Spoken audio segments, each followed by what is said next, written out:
Contraponto, com Márcio Alvarenga e seus contraponteadores. Está começando mais um Contraponto, um tema, relação entre automutilação e o suicídio. Não é incomum que os jovens que estão lutando com sentimentos dolorosos se envolvam em automutilação. Automutilação e comportamentos suicidas, imaginar, planejar ou tentar suicídio, estão relacionados, mas essa relação entre os dois ainda não está suficientemente clara. E a cada ano, no mundo inteiro, mais de 700 mil pessoas morrem por suicídio. E para cada suicídio, 20 tentativas acontecem.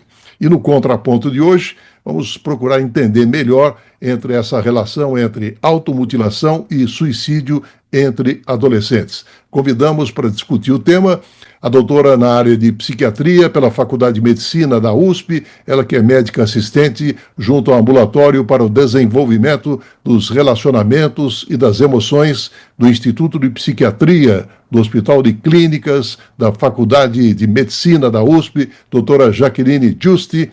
Prazer em tê-la de volta, doutora Jaqueline. Bom dia. Bom dia, prazer é todo meu, Márcio. Obrigada pelo convite. E participa conosco também, pela primeira vez, o Contraponto, o Dr. Danilo Bastos Bispo Ferreira. Ele é professor efetivo na matéria de psiquiatria à Universidade Federal de Alagoas, campus Arapiraca, médico psiquiatra da infância e adolescência, junto ao Hospital Universitário Professor Alberto Antunes. Doutor Danilo, bom dia, prazer em tê-lo conosco. Bom dia, Márcio. Muito obrigado pelo convite. É um prazer estar aqui contigo, com a doutora Jaqueline Giusti, para podermos falar de um tema tão relevante. Bem, o doutor Danilo é o primeiro autor de uma revisão sistemática de 55 artigos científicos internacionais mostrando o suicídio e automutilação em adolescentes, antes e depois da pandemia de Covid-19. O isolamento social e o aumento da solidão, impulsionados por fechamentos prolongados de escolas, além de medidas de distanciamento social, surgiram como fatores de risco críticos. E eu pergunto, doutor Danilo, o aumento da solidão, qual a sua relação com o risco de automutilação? Excelente pergunta, Márcio. Eu acho que essa é a grande pergunta que todos nós nos fazemos e foi o grande motivador da pesquisa do mestrado, né, que a gente fez perante a Universidade Federal de Minas Gerais. E dentro do que todos nós vivenciamos, crianças, adolescentes, adultos, na perspectiva da pandemia, esse isolamento social foi o grande determinante de sofrimento para muitas pessoas, né? Adultos preocupados com sua perspectiva de profissão, como é que vão dar sustento às suas casas, crianças, né, tendo suas rotinas rompidas em relação aos estudos, e os adolescentes também, né, nesse contexto de rompimento escolar, onde o ambiente ele tende a ser positivo no sentido de contato com os professores, de contato com os demais amigos, e passarmos a ter aquele contexto pontual em aulas virtuais, o distanciamento, as preocupações que esses adolescentes passaram a ter, e as rupturas também inerentes, né, como a perda de contato com seus pares e as dificuldades, né, em que os seus pais passaram a enfrentar e as preocupações que passaram a ser também dos adolescentes, o que consequentemente gerou a nossa curiosidade em estudar e ver, digamos assim, correlações a respeito. Doutora Jaqueline, no seu contraponto, queria que contemplasse ainda a questão que é a seguinte: automutilação e suicídio diferem de várias maneiras. O que poderia ser dito sobre a intenção, doutora? Bom, a autolesão não suicida, né, que é a automutilação, ela, por definição, ela não tem intenção de morte, né? Ela tem intenção de aliviar um sofrimento, né? Como o Dr. Danilo trouxe, esse isolamento piorou este sofrimento emocional, e aí, às vezes, eles recorrem, algumas pessoas, claro, não são todas, recorrem à autolesão para aliviar este sofrimento. Inicialmente, ela não tem intenção de morte, né? E por definição, a autolesão é autolesão não suicida, porque ela não tem intenção de morte, mas em se tratando de pessoas que sofrem muito, que estão sofrendo muito, que recorrem à autolesão para um alívio, isso você já imagina que tem pouco recurso. Como é que eu vou me livrar disso? Como é que eu vou sair dessa situação horrorosa? Principalmente quando a gente trata de crianças e adolescentes, eles têm menos recursos ainda, até porque eles não têm conhecimento, né? Não é nem recurso emocional, é conhecimento mesmo. Então, começa a ficar se sentindo, entre aspas, beco sem saída, e às vezes, por isso, eles começam a pensar que o suicídio poderia ser uma solução. Né? E vinha já antes da pandemia um aumento de suicídio, já vem bem antes, né, um aumento de tentativas de suicídio entre adolescentes. A gente já tinha alguns casos bem assim, chocantes antes da pandemia, né? Claro que a pandemia não veio para ajudar em absolutamente nada. Doutor Danilo, famílias que enfrentam dificuldades econômicas e também perdas relacionadas à pandemia, o que isso representou para os adolescentes quanto a um risco elevado de suicídio e automutilação? Nossa, também muito excelente a sua pergunta, porque traz justamente essa perspectiva do complemento do que vou trazer, que a doutora Jaqueline acabou de falar, né? As crianças e os adolescentes, eles não têm muito repertório emocional ainda, né? Então, nesse contexto, sabemos que pensa-se, né? Pensou-se na perspectiva, será que temos, né, uma manutenção do número de suicídios, de tentativas de suicídios? Será que temos uma manutenção ou aumento de tentativas de automutilação não suicida?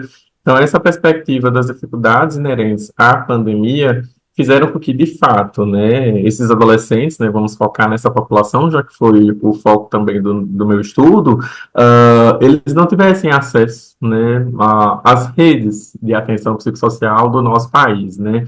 Eu confesso, assim, enquanto participante da pandemia, eu ainda era residente de psiquiatria lá na cidade de Sorocaba, e foi muito difícil para todos nós, na verdade, né, então a dúvida que a pandemia trouxe, a letalidade da doença, como é que manejaríamos naquele início da pandemia, os serviços de saúde tendo que reduzir, digamos assim, o contingente de atendimento, até porque, né, temos que cuidar de nós mesmos, mas também temos que cuidar dos nossos pacientes. Então, tudo isso foi gerenciado de um aumento de sofrimento, digamos assim, né? Então, a falta de suporte social, a falta de suporte econômico, a falta de suporte entre pares foi determinante, né, para essa progressão nesse aumento de sofrimento que visualizamos. Uhum. Doutora Jaqueline, no seu contraponto, eu queria que contemplasse a seguinte questão: métodos para automutilação normalmente causam danos apenas à superfície do corpo.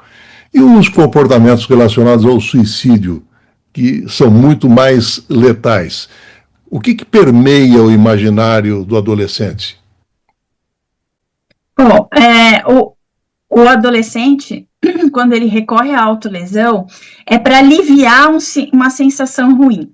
E eu lembro que na minha tese de doutorado eu perguntava para os pacientes assim: até quando você se corta? Quando é que você para de se cortar? Porque eu via que os braços às vezes tinham vários cortes, não era um corte só. Então assim, se tem vários, como é que você para? Como é que é isso, né? E aí a maioria dizia assim: eu paro a hora que eu sinto alívio. Então, se a gente considerar isso, claro, eles vão se machucando até sentir alívio. Alívio do quê? De angústia, tristeza, sensações emocionais, que eles falam que a dor física não é nada perto da emocional. Isso é um clássico, assim, todos os pacientes que se autolesionam, eles falam isso mesmo sem se conhecer. E aí... então, assim, só que o problema eles não querem acabar com a vida, mas, então, eles recorrem, às vezes eles recorrem à autolesão até para prevenir um suicídio, mas existe um risco muito grande, porque eles a autolesão começa a não funcionar mais. Então, os pacientes começam a, entre aspas, flertar com a morte. ela começa a ir por uma questão de proximidade, a ideia vai chegando como algo possível, e aí, às vezes, eles começam a contemplar a ideia do suicídio, ao invés do... porque a autolesão não está ajudando. Por isso é muito importante a gente identificar precocemente, como disse o Danilo no artigo, essa identificação precoce, porque quanto mais precoce você identifica o quê? Não é autolesão, você identifica um sofrimento, né? Quanto mais a gente identificar precocemente esse sofrimento, quantas coisas a gente pode prevenir, né? Então, assim, problemas escolares, sociais, aprendizado até, e até o suicídio, claro que é o mais grave, né, mas eu acho que tem muita coisa nesse caminho de muito sofrimento que a gente consegue, acho que é fundamental isso, trabalhar para a identificação de crianças que estão sofrendo, não estou nem dizendo autolesão, é sofrimento, que não tem uma pessoa que se autolesiona que não está sofrendo, né.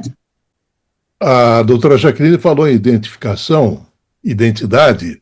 Eu pergunto, Danilo, quanto à orientação sexual e à identidade de gênero, que grau de influência esses comportamentos representaram nos estudos analisados, principalmente levando-se em conta as taxas de ação suicida entre adolescentes homossexuais e transgêneros, comparativamente com seus pares heterossexuais e cisgêneros? Excelente a tua pergunta, Márcio, porque também está dentro do artigo, né? E também é um motivador dentro da minha curiosidade enquanto médico psiquiatra da infância e adolescência, fazer esse tipo de contraponto também de estudo, né? Da saúde mental da população hetero, cis, da população LGBTQIAPN+, né? Barra trans, vamos dizer assim, né? E nesse sentido a gente sabe, né, Márcio? Claro que isso vai depender muito do contexto, do nosso país. Nosso país é continental, né? Então hoje estou aqui em Alagoas, né, na cidade de Arapiraca, me divido entre Arapiraca e Maceió, mas enfim, tive a oportunidade de viver em Belo Horizonte, tive a oportunidade de viver em Sorocaba, e independentemente disso, né, assim, América Latina, Estados Unidos, Europa, África, Ásia, enfim, Oceania, a gente sabe que a população, as minorias no geral, e a população nesse caso LGBTQIAPN+, ela tende a ser uma população que sofre, né? Ela sofre por conta do preconceito, principalmente, e aí, consequentemente, esse sofrimento flerta também com o que a doutora Jaqueline acabou de mencionar, né?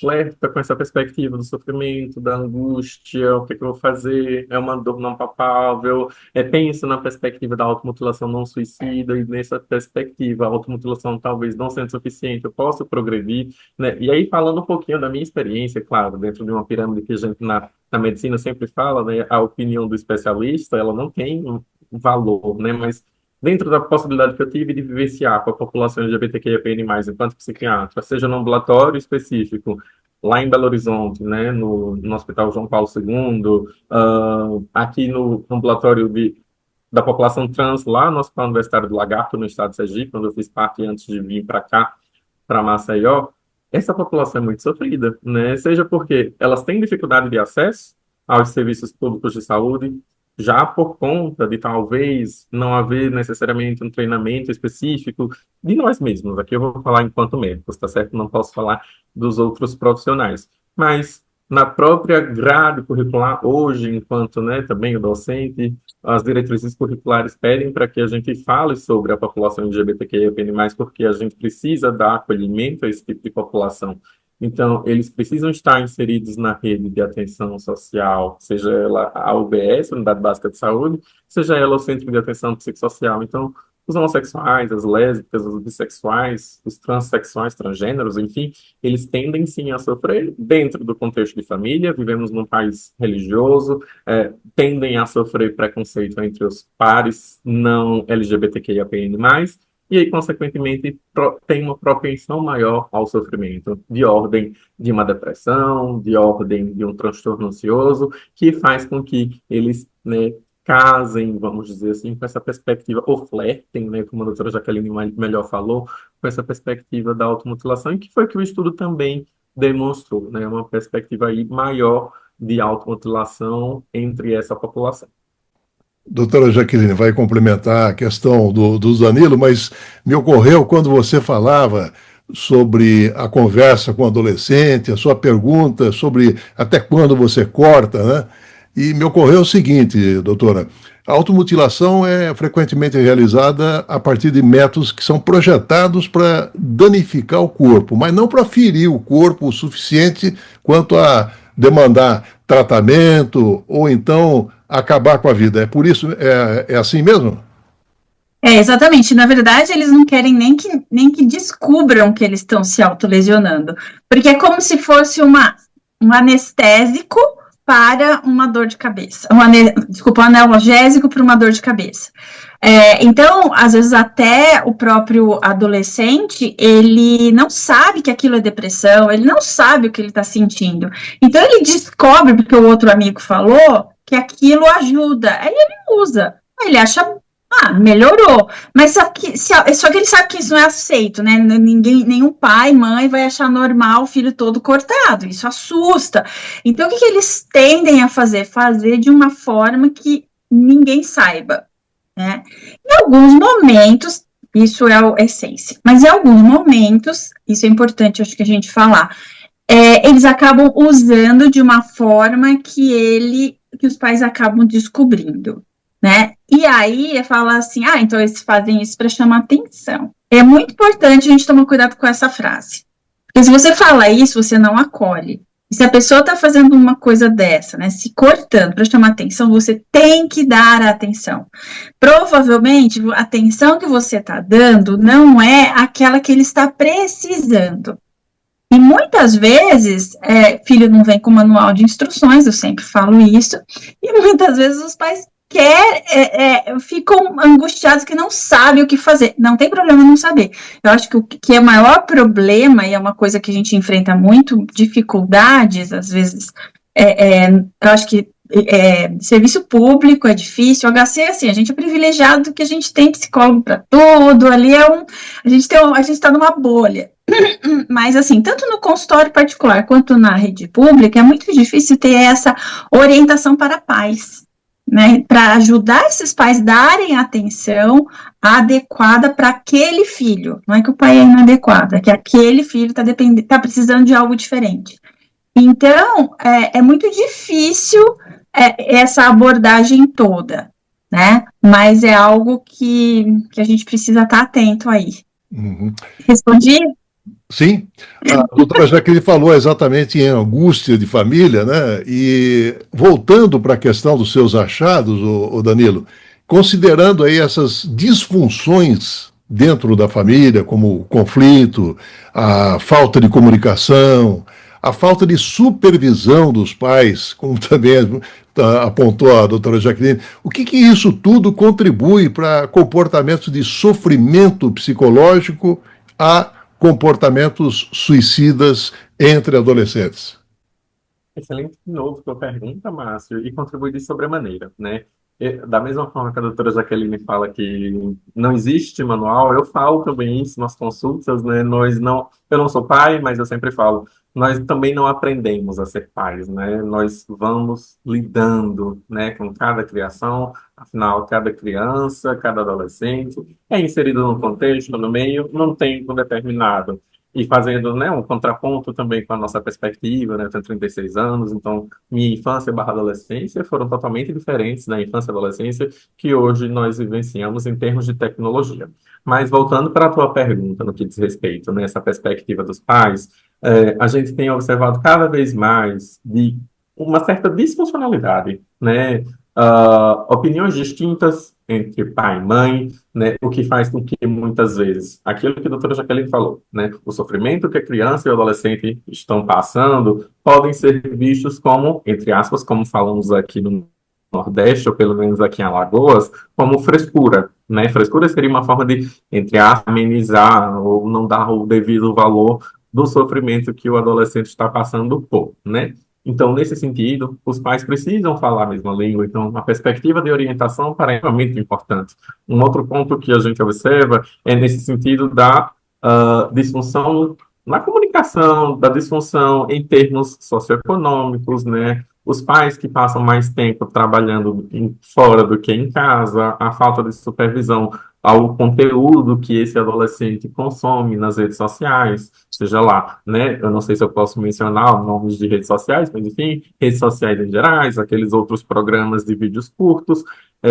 Então, isso faz com que a propensão de sofrimento do adolescente termine sendo maior. E aí, justamente, fica ao encargo nosso, né, enquanto psiquiatras. E adorei a doutora Jaqueline falar, né, eu sei que o HC é um mundo ideal, mas infelizmente não é o nosso mundo, né, eu falo isso também na perspectiva de enquanto professor / preceptor no Hospital Universitário da UFAL, nós não temos psicólogos, por exemplo, né, então o nosso ambulatório é puramente psiquiatra, né? E eu dependo dos profissionais da psicologia, eu dependo de outros profissionais da saúde mental para poder dar saúde mental ou ofertar, na verdade, saúde mental para essa população. E não tendo esses profissionais à disposição, fica muito pesado, digamos assim, não só para nós, né, os psiquiatras da infância, os residentes, para que a gente possa, né, fazer essa devida orientação, porque a demanda é grande, a demanda dos pais também é muito grande, a gente acolhe, a gente escuta, a gente orienta, mas esse tipo de oferta de cuidado precisa ser de forma continuada, né? Então, se eu pontuo ali numa consulta de meia hora, de uma hora, o que a gente acha que é pertinente frente à demanda que os pais trazem frente aos seus filhos, se não for reforçado, aquilo não vai ser sedimentado. Então, vai continuar essa perspectiva, esse panorama de uma não funcionalidade, vamos dizer assim, familiar, parental, né, em que esse adolescente que precisa de ajuda, que grita por ajuda, talvez não grite verbalmente, obviamente, né, mas grita através do comportamento, da automutilação não suicida, esse pai não vai entender, essa mãe vai ficar se perguntando onde foi que eu errei, né, o que é que está faltando dentro da minha perspectiva de educação que o meu filho está apresentando esse tipo de comportamento. E aí vem o meia-culpa. Então, tem muitas coisas assim inerentes que a gente precisa avaliar caso a caso. Aprofundando um pouquinho essa questão da disfuncionalidade familiar, trocando em miúdos, a automutilação, doutora Jaqueline, então, seria frequentemente usada regularmente ou de vez em quando, exatamente para controlar esse estresse oriundo desse meio, além de outras emoções. E aí, nesse contexto, então, os comportamentos relacionados ao suicídio seriam muito mais raros, é isso? Seriam, por definição, e que bom, né, que a tentativa de suicídio é menos frequente do que a autolesão, porque a autolesão é algo mais leve e que tem essa intenção de aliviar estas angústias, né. Agora, e o suicídio é meio que assim, é difícil, né, porque antigamente, eu digo que antes, quando um adolescente chegava para mim e falava, pensei em morrer, quase que 100% das vezes, que eram raras, né, chegar a essa situação, a gente indicava uma internação, porque era realmente um desejo de morte muito intenso. Hoje, quando eles falam de eu quero morrer, não é bem um quero morrer, é um quero acabar com aquele sofrimento. É uma forma de acabar com o sofrimento. E é sempre uma coisa muito impulsiva. Então, eu digo assim, hoje, que a gente, atendendo adolescente, eu digo assim, todo adolescente é um risco de suicídio, porque a gente ouve tentativas, assim, tão impulsivas, que depois você conversa com o adolescente e fala, você hoje, aí não conseguiu, não deu certo, enfim, hoje, você gostaria de estar morto? Não, eu não queria estar morto, né? Você tem vontade de estar morto? Não, não tenho. E às vezes é um adolescente que já tentou algumas vezes. Então você vê que é alguma coisa assim, eu quero acabar com isso. E eu falo que parece, sabe, videogame, quando um vídeo, né, um jogo, você tá jogando, aí você tá muito mal, assim, você fala, quer saber, deixa eu deletar, vou começar de novo, porque tô muito ruim, usei estratégia ruim, vamos lá, vamos começar de novo. Aí deleta e começa de novo. Só que assim, a morte não dá para começar de novo, pelo menos, né, eu digo, olha, eu não sei o que acontece depois da morte, eu sou cientista aqui, eu sou médica, não tenho nada a ver com religião, mas eu digo, quando a religião entra e vem as crenças, é porque a gente não tem resposta. Então, assim, eu só sei que é irreversível. A única coisa que eu sei é irreversível. Então, assim, você deixa de aproveitar coisas gostosas da vida. né, que você poderia estar, aí até às vezes eu falo, olha, mas não aconteceu isso, uma coisa legal que aconteceu, aconteceu, você gostou, gostei, então, se você morre, você não curte isso, você vai perder o lado bom também, não é só o lado ruim, vamos tentar melhorar o que tem aqui, vamos em frente. Então, é algo que a gente precisa cuidar muito com os adolescentes que se autolesionam, e todos os adolescentes hoje em dia. Então, assim, a autolesão é um fator de risco para o suicídio é um fator de risco para a autolesão. Então, assim, adolescentes que se autolesionam, você tem que ficar atento quando você vai atender, se já teve alguma tentativa anterior. Geralmente o método é diferente, né? Geralmente, assim, eles se cortam, se arranham, se batem, e quando eles vão tentar suicídio, geralmente eles tomam a medicação que o psiquiatra prescreveu. Ou que tem em casa, então a gente precisa tomar muito cuidado também na hora de você medicar esses adolescentes, orientar os pais de que mesmo fitoterápico, tira de perto. Mas esse era um remédio para o meu estômago, remédio para dor, anti-inflamatório. Tira, porque às vezes eles tomam, e assim, às vezes eles querem dormir, eles querem apagar e não morrer. Só que se você errar a dose, você acaba, eu falo que entre a vida e a morte é uma chavinha, assim, né? Então é muito rápido, e aí é bastante perigoso. Então a gente realmente precisa cuidar bastante desses adolescentes. E eu acho que, assim, uma coisa que também tem, acho que no artigo, algumas coisas sobre também o uso de tela, né, que aumentou muito, e isso é fator de risco também. Eu agora não lembro, mas eu vi já um artigo que dizia que o cyberbullying é maior risco do que o bullying para autolesão, e suicídio também, consequentemente, né? Então, assim, é bastante complicado, né? A gente precisa estar muito atento a esses nossos pequenos. Então, a Jaqueline falou do bullying, né? Eu pergunto, até que ponto a pandemia da Covid-19 também, Danilo, alterou de forma significativa a prevalência e também a própria dinâmica dos comportamentos de bullying presencial e também de aumento substancial no digital? Joia, Márcio. Inclusive, essa informação última que a doutora Jaqueline comentou, tem também no artigo, né?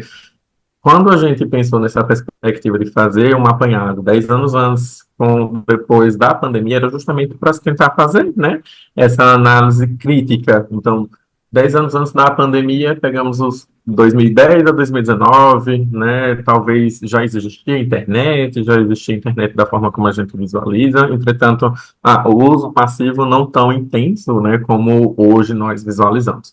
Então, o artigo, ele mostra que 10 anos antes da pandemia, quando se vivia de forma mais presencial, digamos assim, quando as telas também não faziam tanto parte da nossa vida, o bullying, sim, né, presencial, ele era marcante, ele era determinante de sofrimento, como ainda segue hoje, né? E aí, no período da pandemia, com a perspectiva do isolamento social, com a questão da educação, vamos dizer assim, à distância, com a possibilidade, né, de uso maior de telas, e aí por telas, celulares, notebooks, Smart TV, o que quer que seja, né, a questão do bullying, ele se transferiu para o cyberbullying, né, que é a prática do bullying de forma virtual. Então, vivemos uma mudança de panorama, onde essa questão do cyberbullying tomou, né, digamos assim, a posição do bullying presencial. Então, é muito mais fácil, inclusive, e mais prejudicial o cyberbullying, porque,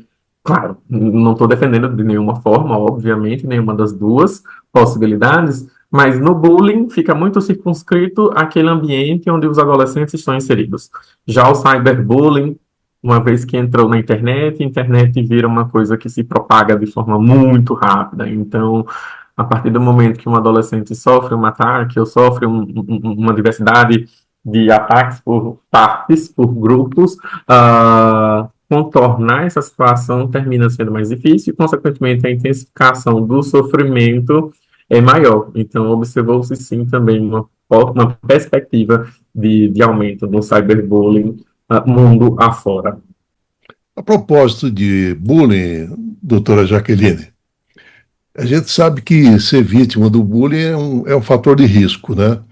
Mas será que existem evidências de que crianças que são aqueles valentões, eles poderiam estar em maior risco de comportamento suicida?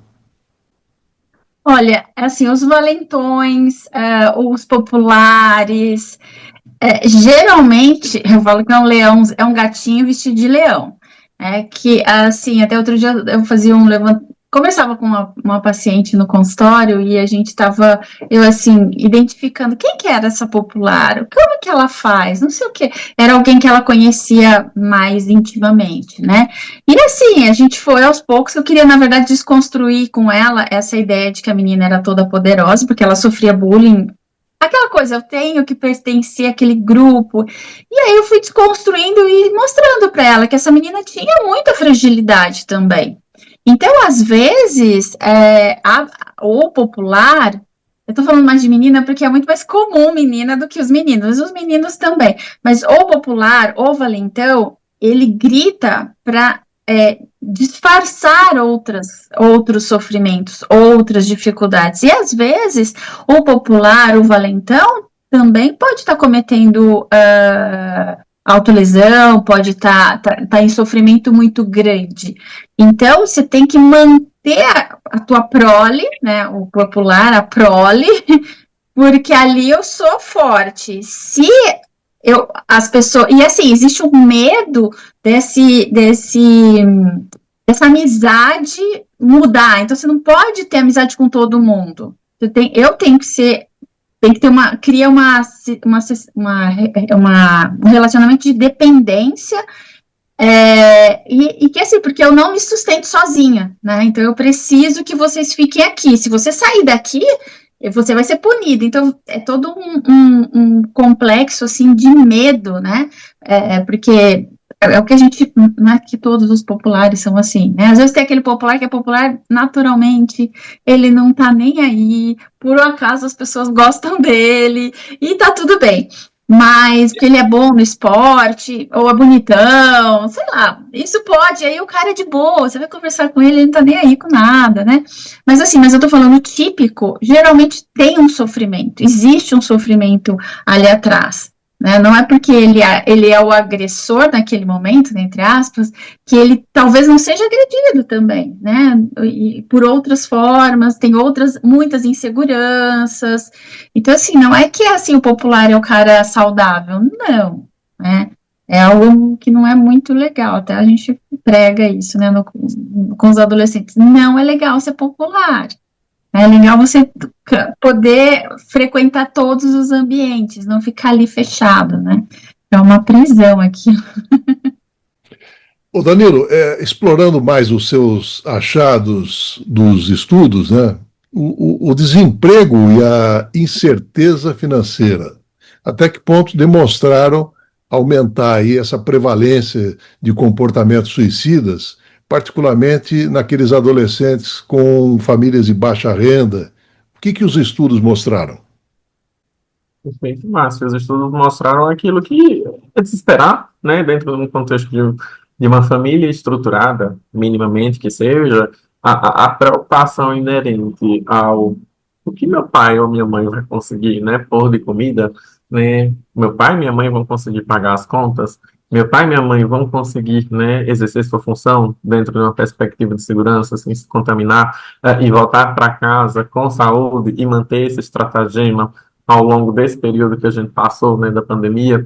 Então, esse foi um dos grandes determinantes, assim, das falas dos adolescentes, de acordo com os estudos que a gente selecionou para o artigo, em que, de fato, os adolescentes se preocupam, né? Afinal, o bem-estar social, o bem-estar econômico dessa família depende, obviamente, dos adultos. Aqui a gente não vai entrar no mérito dos possíveis adolescentes que já poderiam exercer algum tipo de exercício laboral, com algum tipo de retorno financeiro, mas que, portanto, com os pais, né, enfrentando dificuldades que todos enfrentaram em maior e menor grau, isso, consequentemente, seria um fator predisponente para um tipo de sofrimento, né? E aí, novamente, qual tipo de sofrimento? Talvez um humor deprimido, talvez uma tristeza mais profunda, sem necessariamente a gente definir como uma depressão, já que é uma tristeza mais forte, necessariamente assim, um transtorno ansioso, algum uso de substância psicoativa como forma de compensação para tentar esquecer o que está passando dentro daquela família. Então, sim,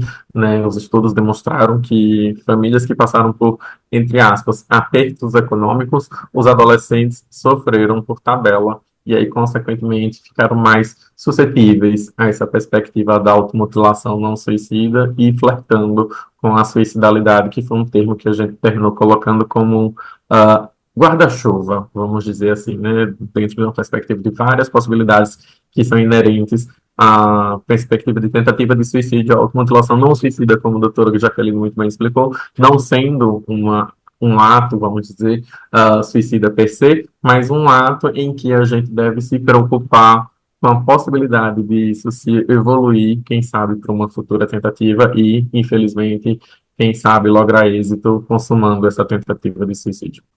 Aprofundando um pouquinho a colocação do Danilo, Jaqueline, apesar dessas diferenças e intenções, pensamentos e comportamentos suicidas e automutilação, eles compartilham fatores de risco comuns?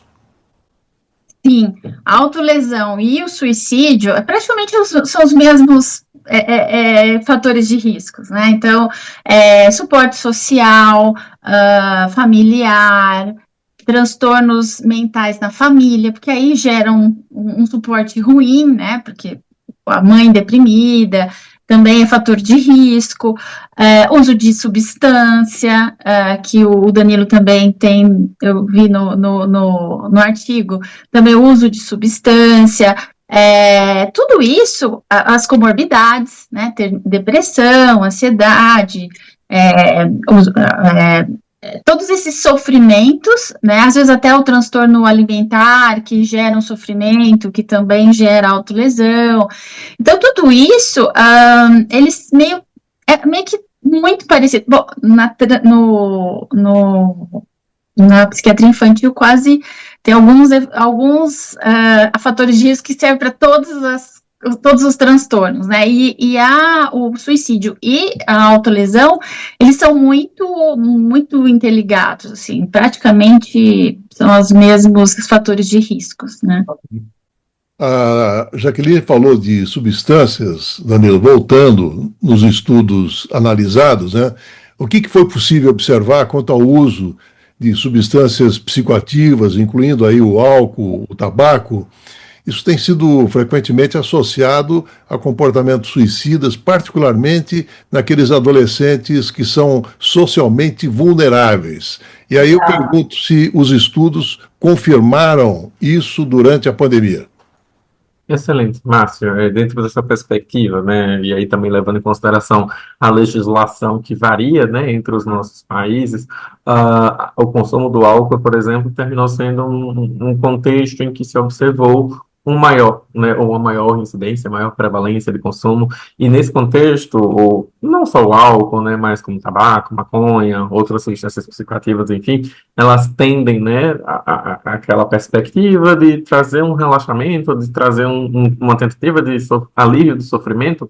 Entretanto, seja no cérebro de um adolescente, seja no cérebro de um adulto, o uso da substância psicoativa termina ativando, né, o córtex pré-frontal, que é uma região do nosso cérebro que faz justamente o controle dos impulsos.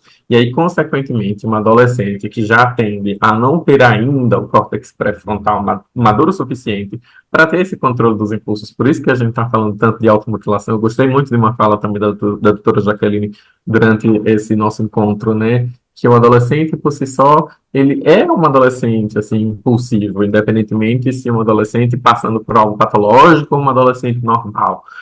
E aí, nesse contexto, o uso de substâncias psicoativas terminam propalando essa possibilidade de os adolescentes terminarem fazendo algo, né, dentro dessa perspectiva de suicidalidade ou de automutilação não suicida, um contexto de ato em que, porventura, no futuro, ele depois se arrependa. Então, a gente observou, sim, o aumento do consumo de substâncias psicoativas no geral. Uhum. Doutora Jaqueline, ter praticado autolesão de uma forma aí repetida, isso tornaria mais fácil ferir o corpo com uma intenção suicida? Sim, tem alguns estudos que mostram essa proximidade do suicídio. E aí a pessoa tem algumas. Bom, eu lembro da minha paciente número 1, que foi. A gente estava conversando com uma colega minha que participou do meu doutorado, e ela fez o mestrado, e assim, o quanto a gente aprendeu com essa paciente, né? Então, o quanto às vezes não tem uma data para o suicídio, mas ela tem um plano, né? Uma hora eu vou fazer isso desse jeito. Então, e aí, isso a gente vai ver em autolesão mais crônica, por isso que é importante o diagnóstico precoce e o tratamento. Porque essas pessoas, elas já estão muito mais descrentes de que vai ter outra saída, e elas começam a se identificar como um automutilador, né?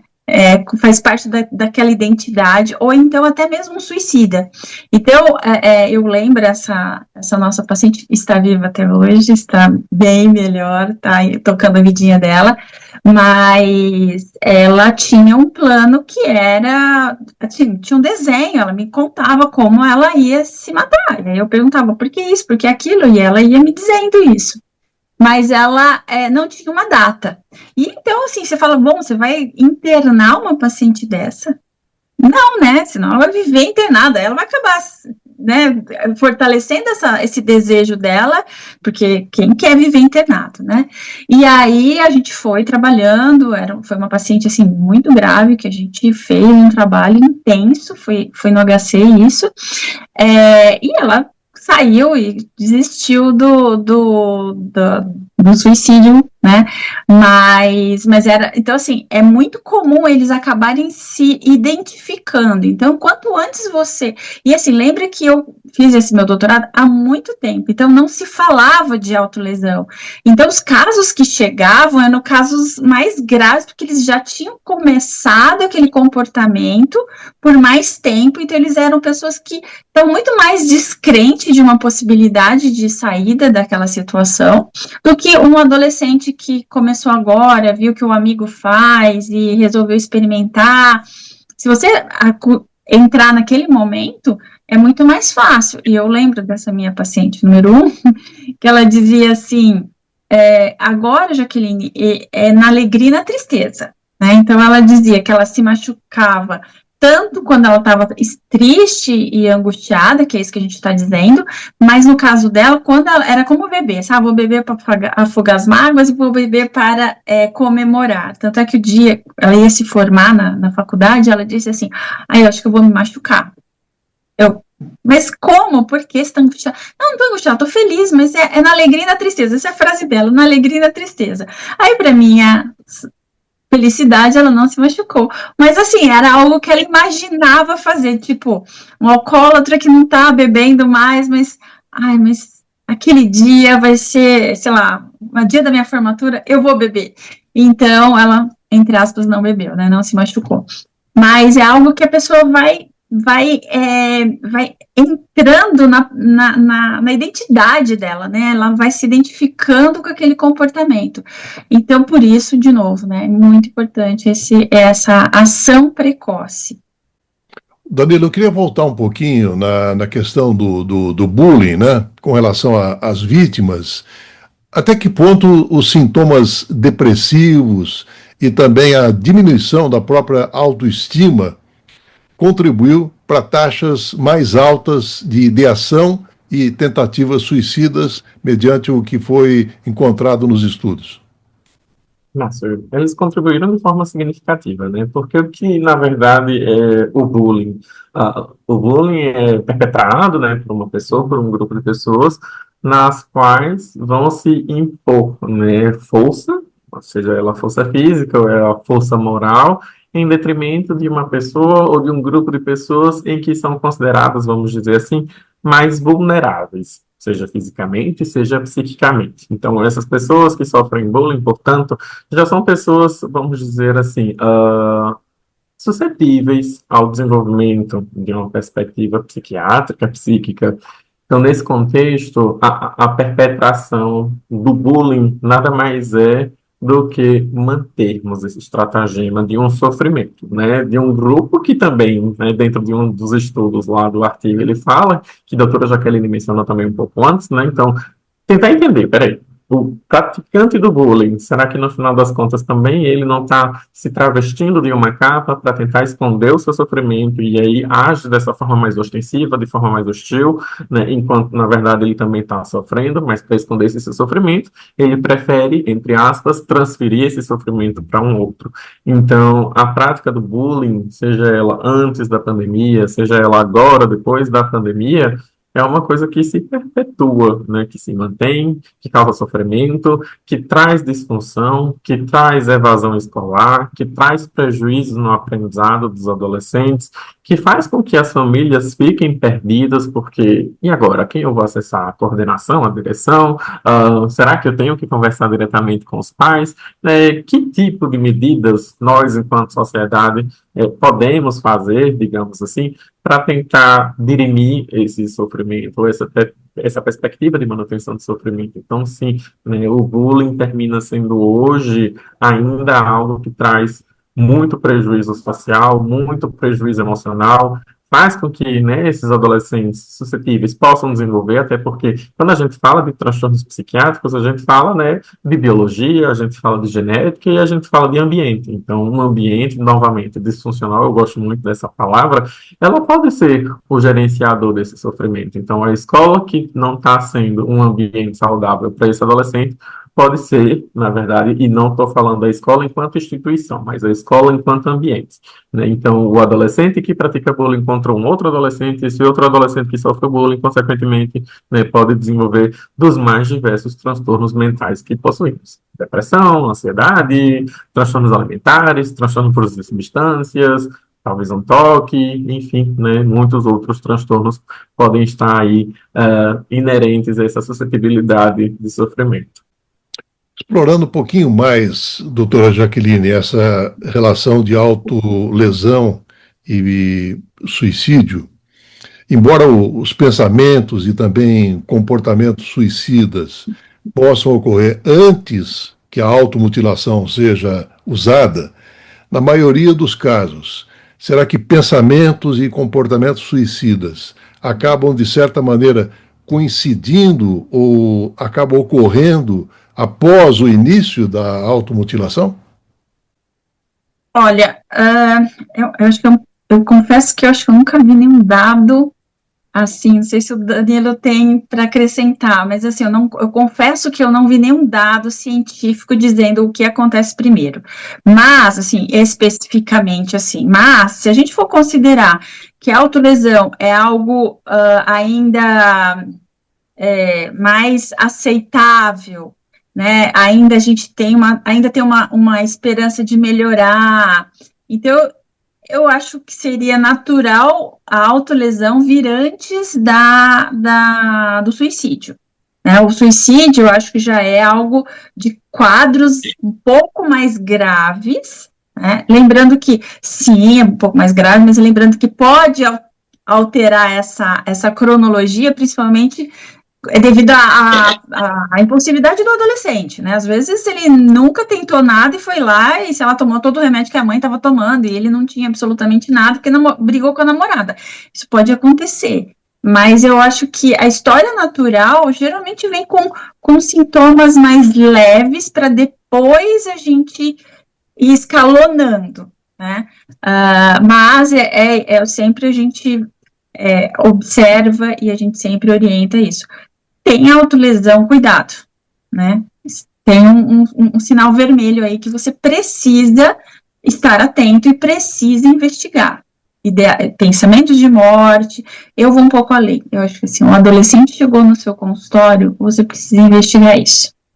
De uma forma delicada, acho que não muito direta, mas assim, você já pensou em, sei lá, alguma coisa de acabar, né, claro, dentro de um contexto, a gente não pode dizer assim, briguei com a minha amiga, você pensou em se matar por causa disso? Jamais, porque você pode influenciar uma ideia também. Então, com o adolescente, a gente precisa tomar muito cuidado com como é que você vai falar, mas é importante, e como é que você vai investigar, porque dependendo do jeito que você investiga, você pode causar uma sugestão, né, pode dar uma sugestão para o adolescente.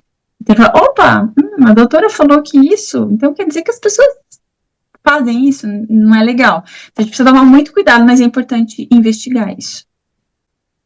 Danilo, a gente tem abordado aqui no programa a questão relativa aos jogos, às apostas esportivas, e eu pergunto nos estudos o que os ambientes de jogos online têm sido cada vez mais ligados aí aos riscos de comportamentos problemáticos, incluindo aí o consumo do álcool, e o que poderia ser dito a respeito dessa relação entre autolesão e ideação suicida. Perfeito. Só complementando a fala da doutora Jaqueline, né, já que ela trouxe também uma perspectiva, também não vejo nada de científico, né, dentro da perspectiva dos artigos que a gente abordou, a automutilação terminaria sendo meio que atos pré-emptórios à perspectiva de tentativa barra suicidalidade, né, tentativa barra êxito no suicídio consumado.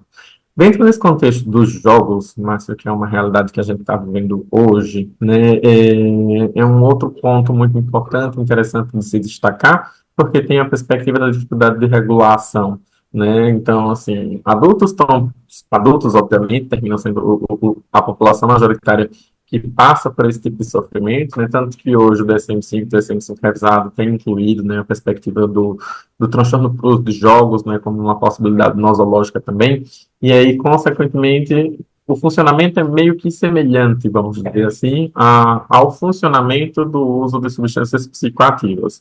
Então, eu preciso do jogo como uma forma de recompensa, e isso traz essa perspectiva de prazer no meu cérebro, mas, ao mesmo tempo, quando eu não logro êxito nesse quesito, né, que também eu trago até uma outra fala que a doutora Jaqueline trouxe mais cedo, é como se, né, na vida nós não temos como dar um reset no jogo, né? Então, a frustração termina sendo um outro aspecto muito importante dentro dessas vivências dos adolescentes hoje em dia. Então, a frustração é algo que está muito marcante, nós estamos sendo bombardeados por tecnologia, né? Então, os jogos, se eu realmente quiser iniciar, e aqui eu estou falando de jogos que não trazem prejuízos financeiros, né? Mas se eu quiser reiniciar um jogo, eu vou lá, deleto a parte que eu salvei e reinicio, né? De onde eu achei que é mais pertinente, mas dentro dessa perspectiva do gambling, dos jogos que trazem algum tipo de prejuízo financeiro para o paciente, né? Isso faz com que esse paciente também se torne mais propenso, porque, como dito, né? Apesar de ainda não termos muita clareza dentro da perspectiva da neurobiologia, o funcionamento de busca de prazer é muito semelhante. E nesse sentido, então, complementando, Márcio, o jogo patológico, o transtorno por uso de jogos, né, o transtorno por uso de substância e a automutilação não suicida, alguns estudos mostram que aqueles pacientes que praticam esse ato, né, a automutilação não suicida, terminam liberando opioides, né? Então, assim, não vão ser todas as pessoas, obviamente, que vão se mutilar, né? Mas aquelas pessoas que se mutilam, o seu cérebro, de alguma forma, libera, né, substâncias que fazem com que haja uma sensação de prazer, né? Que haja uma sensação de anestesia, que haja uma sensação de alívio, porque a dor psíquica, ela não é palpável. Então, consequentemente, né, eu vou buscar aquilo que me traz um prazer momentâneo, eu vou trazer aquela paz que eu busco dentro daquele meu sofrimento. Então, esses adolescentes precisam, sim, ser monitorizados e cuidados para não caírem, né, dentro dessa outra perspectiva de sofrimento. Jaqueline, você trouxe algumas experiências a nível do seu consultório, né?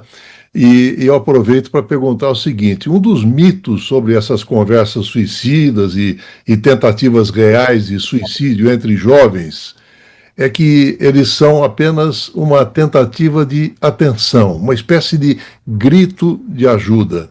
Até que ponto isso tem mascarado uma realidade que pode ser muito mais fatal? Bom, eu acho que faz todo sentido, né? Muito desses adolescentes não sabem como procurar ajuda, não tem ideia, nem procura, porque não existe isso no menu. É assim, eu lembro assim, me chama muito a atenção, antigamente tinha muito, se eu botava automutilação na internet, saía muita coisa, né, e tinha lá um fórum, e eu tinha escrito um texto sobre isso nessa época, e aí eles me mandavam às vezes e-mail, e aí veio uma adolescente e falou assim pra mim, olha, eu também faço isso, mas eu não sei o que fazer e tal. Ela falou, tem 14 anos e tal, nananã. E aí eu falei, olha, você precisa, veja um adulto que você confie, né, porque assim, às vezes a gente não sabia quem era, nem de onde, enfim. Aí eu falei, veja algum adulto que você confie para você contar isso, né, e você buscar ajuda, porque existe, você pode ter alguma coisa que tem tratamento e que você sai dessa, é importante você procurar ajuda, pedir ajuda de um adulto, né, que você sinta a vontade de contar isso que você contou para mim. Nossa, essa pessoa me agradeceu tanto, que eu falei assim, gente, mas eu falei uma coisa tão simples, né? Então, assim, eu acho que é importante esses adolescentes procurar saberem que onde perguntar, onde pedir ajuda, estar atento às necessidades desses adolescentes. Então, eu acho que, assim, por exemplo, o bullying, né? Eles vão para a autolesão, mas eles estão pedindo ajuda, né? Eles estão tentando sair daquele desespero. Então, é importante a gente estar atento a que não ter raiva e nem ter medo de falar a respeito. Eu digo assim, antes, se você não sabe se um adolescente se autolesiona ou não, você tem que tomar muito cuidado para perguntar, para não, como eu disse anteriormente, para você não sugerir.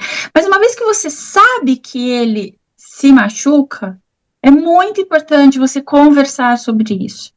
O que vem antes, o que vem depois, ajudar ele a entender o que ele sente antes, o que geralmente é alguma desregulação, alguma coisa que provoca um gatilho, aí ele acaba usando a autolesão para se regular, para diminuir aquela sensação toda. Então, é importante você ajudar ele a identificar isso, e pode ser de casa, não precisa ser o psicólogo, né? Você pode... E aí, às vezes, ele identificando, ele encontra... Porque, na verdade, a autolesão é uma forma disfuncional para resolver algum problema emocional. Então, se você pode ajudar esse adolescente a identificar algumas coisas, ou às vezes é alguma coisa que realmente você pode estar faltando, não tá? Eu até digo pros pais, né? Se você vê seu filho se machucando, ou se você vê a cicatriz, você tem que conversar com ele como? Faça de conta que ele está chorando muito. O que você vai perguntar para ele? O que aconteceu? Né? Aconteceu alguma coisa ruim? Por que você está tão triste? Né? Você está triste? Agora, se você pega o seu filho cortado, com sangue, você não sabe o que fazer, leva para um socorro. Aí, primeiro, salvou, tá tudo bem, volta para casa, tem que fazer essa pergunta. O que está acontecendo? Né? Como a gente pode te ajudar? Então, é importante mostrar esta intenção de ajudar o adolescente. Porque, às vezes, só de falar isso, já muda tudo.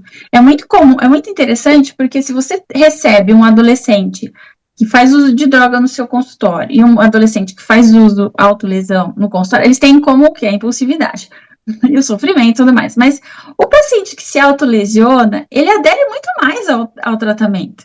Porque ele entende que aquilo não é tão divertido assim. A droga tem várias outras funções, e tem a turma, tem o grupo, tal. A autolesão não é tem gente que se autolesiona para pertencer a grupo também, mas é mais claro o sofrimento.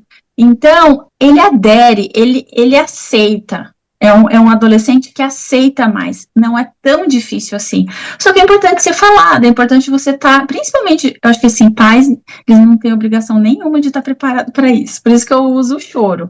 O que você faz? Faz como se ele estivesse chorando, é mais prático, né? A gente entende. Mas o profissional, principalmente o profissional de saúde mental, a gente não pode ter medo disso. Acho que esse estigma está diminuindo, que bom, isso é muito bom, mas assim, ainda tem gente que, eu lembro de uma adolescente que falou assim, eu falei para minha psicóloga que eu me machucava, ela mudou de assunto. Né? Então, olha só, que sensação você passa de abandono. Então, é isso, a gente precisa acolher, ouvir, tudo isso ajuda muito e ajuda, não é tão difícil ajudar, mas é importante estar atento, né, e não ignorar, fingir que não viu, isso é muito importante, porque se você finge que não vê, você ignora, ele traz algum assunto, você muda de assunto, ele se sente abandonado, e aí vai fazer mais ainda. Às vezes para ver se você percebe que aquilo é grave mesmo, ou às vezes porque ele está angustiado. Mas as duas coisas a gente precisa acudir. Seu contraponto final, Danilo. Excelente, eu adorei muito poder participar com vocês desse momento de fala e complementando, né, o que a doutora Jaqueline falou, assim, essa perspectiva do cuidado que nós profissionais da saúde mental temos que ter com os nossos pacientes, né, nesse caso com a faixa etária dos adolescentes, ela é imprescindível para que a gente possa ter no futuro adultos saudáveis, adultos que passaram por dificuldades e que conseguiram, né, resolucionar seus problemas, que conseguiram aumentar seu nível de resiliência, que conseguiram suplantar as dificuldades do passado. Então, termos profissionais habilitados, e aí nesse caso, falando especificamente dos profissionais da saúde mental, ela é de suma importância porque se ainda hoje falar em psiquiatria, falar em saúde mental, falar em psicologia são temas tabus, né, pelo menos, né, dentro da minha pequena realidade de 3 anos formada psiquiatra e 2 de psiquiatra da infância e adolescência, se nós perdermos esse fio da meada, a gente está possivelmente perdendo a oportunidade ou a janela de oportunidade de se acolher. Eu acho que a grande palavra também dentro do que a gente está falando aqui é o acolhimento. Acolhimento do adolescente, obviamente, enquanto nosso paciente que sofre, também acolhimento dos seus genitores, dos seus familiares que também sofrem, que não sabem como abordar o assunto, né? E que nós também tenhamos essa sensibilidade de como introduzir, como a doutora Jaqueline falou, que eu também não vou ficar repetindo, né? Então, é importante sim falar de suicídio, é importante sim falar de automutilação, é importante nas nossas consultas, né? É importante de alguma forma, enquanto pequenas formiguinhas, nós fazermos o nosso papel institucional, né, dentro da possibilidade que nos cabe, de falar sobre essa temática, como você está nos permitindo aqui hoje, de falar sobre a perspectiva de que existe sim ajuda, né, então que podem procurar o serviço público, CAPS infantil, né, dentro da perspectiva de existência do CAPS infantil na cidade do paciente, da paciente em questão, se automutilação consumada, se cortes, independentemente, procurar um pronto-socorro para fazer uma avaliação médica, da gravidade, da profundidade, se vai precisar fazer uso de alguma medicação anti-inflamatória, ou a depender, né, do nível de profundidade, se infeccionou e são cortes repetitivos, né, então fazer o uso de antibiótico e, obviamente, né, ter esse suporte psiquiátrico, psicológico, para que esse adolescente possa perpassar esse sofrimento, para que esse adolescente, ao perpassar esse sofrimento, também ele possa ser um instrumento de auxílio para outros adolescentes que estejam passando. Então, a gente considera muito isso também, a perspectiva da psicoeducação, que nós profissionais fornecemos aos nossos pacientes, mas que os pacientes também podem fornecer uns para os outros dentro da perspectiva, eu já fui um paciente que me automutilei, mas dentro da minha perspectiva de tratamento com a doutora Jaqueline, com os psicólogos do HC, apresentei uma melhora e agora eu posso ser um instrumento de ferramenta também de melhora para outros adolescentes que estão passando pelo mesmo sofrimento agudo pelo qual eu já passei. Então, eu deixo aqui essa minha reflexão, né, que é também uma reflexão do nosso artigo, a perspectiva de que nós estejamos mais cientes, nós estejamos com olhos mais abertos, que haja a perspectiva também de criação de políticas públicas para que a gente possa falar mais, né? Como nós temos o mês de Setembro Amarelo, por exemplo, que fala do suicídio, né, de se pensar não necessariamente na criação de um mês, né, mas que essa temática seja cada vez mais aberta, debatida, difundida, para que a nossa população ela se sinta acolhida e, consequentemente, não se sinta, digamos, diferente, né, e ostracizada. Doutor Danilo Ferreira, médico psiquiatra da infância e adolescência, muito obrigado pela sua participação no Contraponto. Eu que agradeço, Márcio. Foi um prazer estar aqui com vocês. Doutora Jaqueline Juste, médica assistente do Ambulatório de Desenvolvimento dos Relacionamentos e das Emoções, da Faculdade de Medicina da USP. Muito obrigado por mais uma participação no Contraponto, doutora Jaqueline. Eu que agradeço a oportunidade, muito obrigada, e parabéns, Danilo, pelo artigo, acho que é importante. Né? Muito obrigado. Falamos cada vez mais sobre isso. Obrigado ao Benício Batista na edição, José Luiz Caetano, painel eletrônico. Estaremos de volta na segunda-feira a partir das 11 horas. Tenham todos um excelente final de semana e até lá. Contraponto, com Márcio Alvarenga e seus contraponteadores. 10 anos no ar.